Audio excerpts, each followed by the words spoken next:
Gaza has been severely damaged. If you look at the aerial imagery, you see what's happening. The billions of dollars that are going to be required for reconstruction are enormous. Some areas have been rendered unlivable now and for the foreseeable future.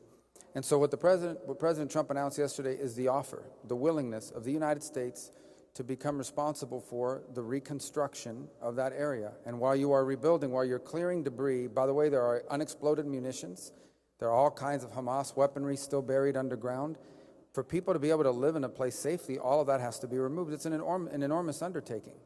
And the only thing President Trump has done very generously, in my view, is offer the United States willingness to step in, clear the debris, clean the place up from all the destruction that's on the ground, clean it up of all these unexploded munitions. And in the meantime, the people living there will not be able, the people who call that home will not be able to live there while you have crews coming in and removing debris, while you have munitions being removed, etc.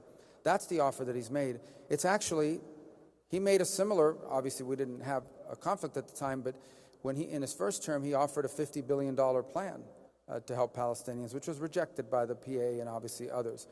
So in the interim, obviously, people are going to have to live somewhere while you're rebuilding it. It is akin to a natural disaster. So what he's very generously has offered is the ability of the United States to go in and help with debris removal, help with munitions removal, help with reconstruction, the rebuilding of homes and businesses and things of this nature, so that then people can move back in. But in the meantime, they'll have to live somewhere. Now, the details of that, if it was accepted, would have to be worked out among multiple partner nations.